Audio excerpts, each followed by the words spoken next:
आप जानते हैं गुजरात के मोरबी में जो पुल हादसा हुआ है उसने गुजरात मॉडल को हमेशा के लिए धराशायी कर दिया है और उसी के साथ जो मोदी मॉडल एक अरसे से चल रहा था वो भी अब दरकने लगा है, वो भी अब बिखरने लगा है। और मैं आपको मीडिया के जरिए जो तस्वीरें हासिल हुई हैं उसके जरिए यह प्रमाणित करने वाला हूं। दोस्तों, सबसे पहले आप देखिएगा, एबीपी न्यूज में एक रिपोर्ट आई थी। इनकी रिपोर्टर जाती है एक ऐसी महिला के पास जिनसे प्रधानमंत्री मिले। वो महिला जो घायल अवस्था में पड़ी हुई है, वो कहती है प्रधानमंत्री से मिलने के बाद कि मुझे आज ये बात पता चला कि हमारी सुनने वाला कोई नहीं है। कायदे से उस रिपोर्टर को उस महिला से और सवाल पूछने चाहिए थे कि प्रधानमंत्री से आपकी नाराजगी की क्या वजह है, मगर वो रिपोर्टर ये नहीं करती। वो रिपोर्टर क्या करती है, अपना माइक तुरंत हटा देती है और उसके बाद गलत बयानी करती है, जबकि वो महिला कुछ और कह रही थी। वो महिला प्रधानमंत्री से अपनी नाराजगी जतला रही थी, मगर उसकी आवाज को दबाने का काम उस चैनल ने किया। मगर चूंकि वो सब कुछ लाइव चल रहा था दोस्तों, इसलिए चैनल उसे काट नहीं सका। एक तो ये तस्वीर मैं आपको दिखाने वाला हूं और दूसरी तस्वीर हकीकत को रिपोर्ट करने के लिए एनडीटीवी के साथ प्रशासन ने क्या सलूक किया वो भी मैं आपको बतलाऊंगा। मगर सबसे पहले मैं चाहूंगा कि आप एबीपी न्यूज की ये 23 सेकंड की क्लिप देखिए। आप कह रही हैं कि बहुत ज्यादा उम्मीदें नहीं। मैं आपसे कह रही हूँ कि ये सब देख के मुझे ऐसा लग रहा है कि सरकार से कोई उम्मीद रखनी नहीं चाहिए।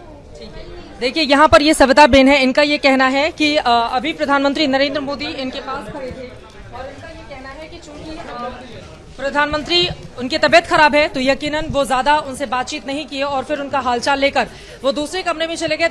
देखा आपने, वो महिला व्यवस्था से प्रधानमंत्री से अपनी नाराजगी जतला रही थी, मगर मीडिया इतना ज्यादा कमजोर है, इतना ज्यादा कायर है, ये कहा जाए ये जो पापा की परी है वो एक खास मैंडेट के साथ मैदान में उतरी थी, वो जाहिर हो गया।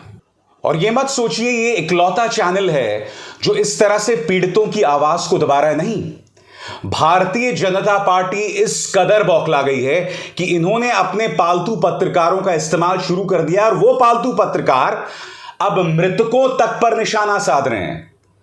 यानी कि जो जनता उस वक्त पुल पर मौजूद थी उस पर दोष मढ़ा जा रहा है। याद है आपको आज तक में ये जो कार्यक्रम हुआ था, ये पत्रकार इसने दोष मढ़ दिया था उन लोगों पर जो अब जिंदा भी नहीं है।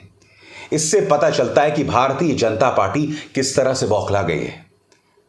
अगर आप भूल गए हों तो ये क्लिप फिर से देखिए। इस दुर्घटना के लिए जो वहां लोग मौजूद थे उनकी भी तो कुछ जिम्मेदारी बनती है। कुछ लोगों को ये बात आज हमारी बुरी लग सकती है, आज का दिन तो नहीं है ये कहने का, लेकिन फिर भी कड़वा सच ये है कि लोग खुद भी कहीं ना कहीं इस हादसे के दोषी जरूर हैं। देखा आपने, यहां पर यह पत्रकार जो है वो दोष किस पर मढ़ रहा है, उन लोगों पर जो अब जिंदा नहीं है। तो दो चीजें मैंने आपको दिखाई। शुरुआत मैंने की इस चैनल के साथ जो पीड़ित की आवाज को दबा रहा है, यानी कि जब वो पीड़ित कह रही है कि मैं प्रधानमंत्री से खुश नहीं हूं, माइक तुरंत हटा दिया जाता है। और दूसरी तरफ एक पत्रकार यह कह रहा है कि आपको बुरी लग सकती है मगर दोष लोगों का है। यानी कि संवेदनहीनता की तमाम हदों को इन्होंने पार कर दिया। इंसानियत नाम की बिल्कुल भी चीज नहीं है और यह इस बात को प्रमाणित कर रहा है, यह इस बात को भी प्रमाणित कर रहा है कि भारतीय जनता पार्टी जो है वो बुरी तरह से बौखला गई है और अब वो अपने पालतू पत्रकारों का इस्तेमाल किस तरह से कर रही है, नैरेटिव पर काबू पाने के लिए।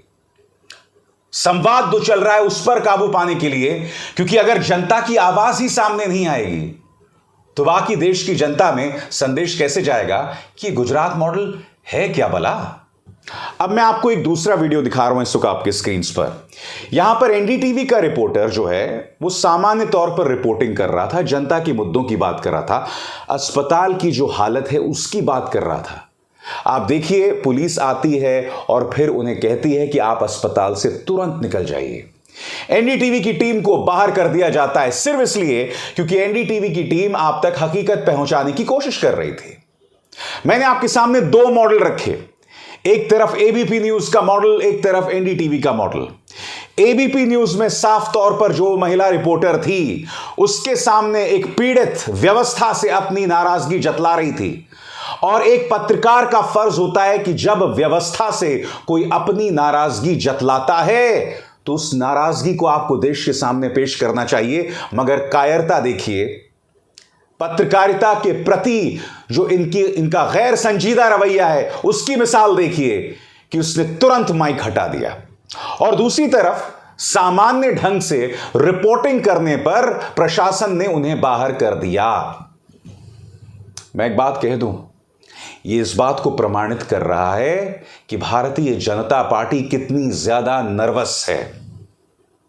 प्रधानमंत्री नरेंद्र मोदी की छवि दरक रही है, बिखर रही है, और यह हो रहा है गुजरात के अंदर। मोरबी की जनता देख रही है और उसके जरिए सोशल मीडिया पर गुजरात की जनता भी। मैं आपको एक और चीज दिखाना चाहता हूं दोस्तों, इस अखबार की सुर्खी देखिए, नम आंखों से प्रधानमंत्री ने घायलों से मुलाकात की। मैं आपसे एक बात पूछना चाहता हूं, जिस व्यक्ति ने अपनी पूरी सियासत इस बात को लेकर की कि मेरा 56 इंच का सीना है, आज उनकी मौजूदगी को दर्ज कराने के लिए आपको उनके नम आंखों की बात करनी पड़ रही है। हर तरफ देखिए दोस्तों, प्रधानमंत्री के बारे में कहा जा रहा है कि उनकी आंखें नम थी, वो बहुत इमोशनल हो रहे थे, उनकी आंखें उस दर्द को नहीं देख पा रही थी। मैं एक आपसे सवाल पूछना चाहता हूं, अगर प्रधानमंत्री इतने ज्यादा इमोशनल थे, इतने ज्यादा दुखी थे, तो आपसे एक छोटा सा सवाल, मोरबी पहुंचने में उन्होंने 1.5 दिन क्यों लगा दिए? मोरबी में हादसा कब हुआ था? रविवार को हुआ था। पूरे सोमवार उन्होंने गुजरात में 3 समारोह किए, यहां तक कि एक ट्रेन को उन्होंने हरी झंडी भी दिखाई। वो तो उनका रेल मंत्री कर सकता था ना, नहीं, मगर वो जानते थे कि ये तमाम समारोह करने से उन्हें वोट्स मिलेंगे, इसलिए वो मोरबी नहीं गए। अगले पूरे दिन 4 बजे वो पहुंचते हैं मोरबी, और पहले हिस्से में वो क्या कर रहे होते हैं? पहले हिस्से में वो राजस्थान में होते हैं और वहां पर वो एक और उद्घाटन कर रहे होते हैं, क्योंकि प्रधानमंत्री को पता है कि अगले साल राजस्थान में चुनाव है, लिहाजा वहां पर भी तो वोट हासिल करने हैं। मोरबी पहुंचते पहुंचते आपने 2 दिन लगा दिए मोदी जी। और सबसे शॉकिंग बात, जब एक त्रासदी होती है, और गुजरात के इतिहास की एक बहुत बड़ी त्रासदी है मोरबी, तो आपको तुरंत राजकीय शोक की घोषणा करनी चाहिए। आप जानते हैं इन्होंने 48 घंटे से ज्यादा का समय लगा दिया राजकीय शोक घोषित करने की। मैं आपसे जो इस वक्त बात कर रहा हूं, यानी कि आज बुधवार है, बुधवार के दिन गुजरात में राजकीय शोक की घोषणा की गई है 48 घंटे से ज्यादा के बाद। क्यों? क्योंकि सोमवार और मंगलवार को प्रधानमंत्री के कुछ समारोह थे, और जब राजकीय शोक की घोषणा हो जाती है तो इन तमाम समारोहों पर लगाम लगानी पड़ती है। यह गुजरात मॉडल पूरी तरह से एक्सपोज हो गया है। भारतीय जनता पार्टी ये बात गांठ बांधकर रख ले। 2 और मिसाल देता हूं मैं आपको। मोरबी में देखिए, पत्रकार श्याम मीरा सिंह ने यह वीडियो पेश किया। यहां आप देख सकते हैं किस तरह से सड़क को बिछाया जा रहा है फिर से। क्यों? क्योंकि प्रधानमंत्री मोरबी आने वाले थे। यह हालत है गुजरात की, यह हालत है वहां के शहरों की कि प्रधानमंत्री आ रहे हैं तब आपको जाके सड़क बिछानी पड़ रही है। और आप भूल गए, जिस अस्पताल प्रधानमंत्री गए थे उस अस्पताल में आप देख सकते हैं उसका रंग रोगन शुरू हो गया था उनके आने से पहले। यानी कि जिस अस्पताल में प्रधानमंत्री आने वाले थे उससे बाहर की सड़क को नए सिरे से बिछाया जा रहा था और अस्पताल की फिर से पुताई कर दी गई थी। एक तो यह पुताई हो रही थी और दूसरी पुताई मीडिया कर रहा था, उन्हें मसीहा बताकर। आपके सामने देखिए दोस्तों, इस तरह के कार्यक्रम हुए हैं। मोदी लगाएंगे मरहम, मोदी पोंछेंगे आंसू, इस तरह के शोज कर रहे थे। तो 2 तरह की पुताई चल रही थी। एक तरह की पुताई आपने न्यूज़पेपर के इस क्लिप में देखी, प्रधानमंत्री नरेंद्र मोदी की नम आंखों की बात। दूसरी तरह की पुताई आपने एबीपी न्यूज के इस क्लिप में देखी, जहां एक पीड़ित अपना दर्द बयां कर रही थी और बेरहम रिपोर्टर ने माइक हटा दिया। और फिर अस्पताल के अंदर की पुताई, सड़क की पुताई, हर जगह सिर्फ पुताई ही पुताई। मगर देर सवेर ये जो खोखला मॉडल है वो एक्सपोज्ड हो जाएगा, हो रहा है, गुजरात की जनता भी देख रही है। मगर आप ये कह सकते हैं क्या जनता विकल्प तलाश रही है? तो मैं इसका जवाब कुछ इस तरह से देना चाहूंगा कि जैसे ही चुनाव आता है, भारतीय जनता पार्टी के पास एक शानदार तुरुप का पत्ता है। वो जनता में यह विश्वास पैदा कर पाती है कि हिंदू खतरे में है, और अगर हम सत्ता से चले गए तो मुगलों का राज आ जाएगा। मजाक नहीं कर रहा हूं, इस तरह की बातें इनके भक्त करते हैं। और फिर जनता कहती है विकल्प नहीं है, जबकि आप जानते हैं कि तमाम राजनीतिक दल हैं, उनके अपने कार्यक्रम हैं। कम से कम वो जहरीली राजनीति नहीं कर रहे हैं, जिस तरह की जहरीली राजनीति अक्सर हम भारतीय जनता पार्टी के नेताओं को करते हुए देखते हैं। तो चुनाव आते आते तक हिंदू खतरे में आ जाता है, और भारतीय जनता पार्टी उस कार्ड के साथ खेलने की कोशिश करती है। मगर क्या विपक्ष मेहनत कर रहा है? तो गुजरात के संदर्भ में आम आदमी पार्टी हाथ पांव मार रही है, ग्रामीण इलाकों में कांग्रेस हाथ पांव मार रही है। राष्ट्रीय स्तर की बात करें तो आप देख सकते हैं राहुल गांधी जो हैं वो निकल पड़े हैं भारत जोड़ो यात्रा में, और वो जहां जहां से गुजर रहे हैं उन्हें शानदार प्रतिक्रिया मिल रही है। आपके सामने हैदराबाद के चार मीनार की तस्वीर देखिए दोस्तों, किस तरह की प्रतिक्रिया मिल रही है। मैं चाहूंगा आप इस मंजर को देखें कुछ देर के लिए आपकी स्क्रीन पर।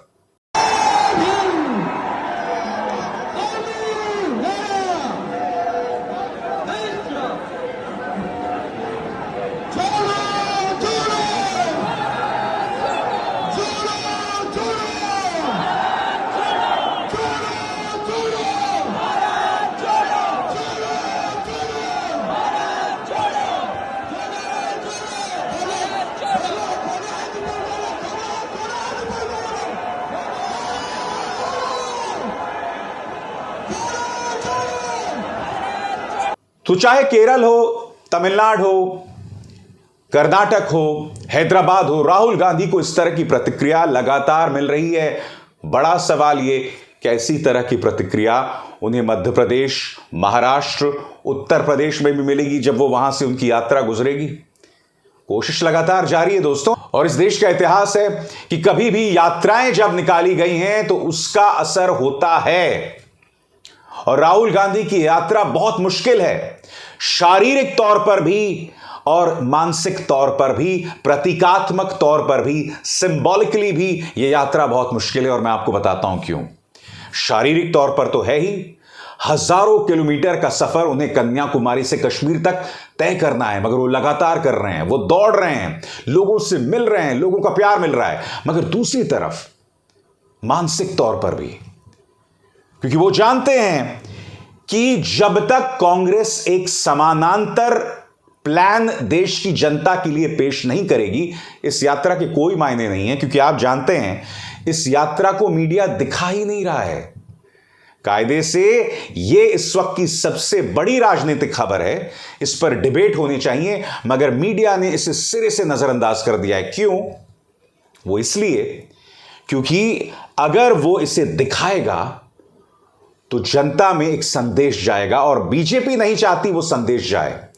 आपने एक बात पर गौर किया होगा, यात्रा की शुरुआत में राहुल गांधी को लेकर कई किस्म के दुष्प्रचार, कई तरह के झूठ फैलाए गए थे।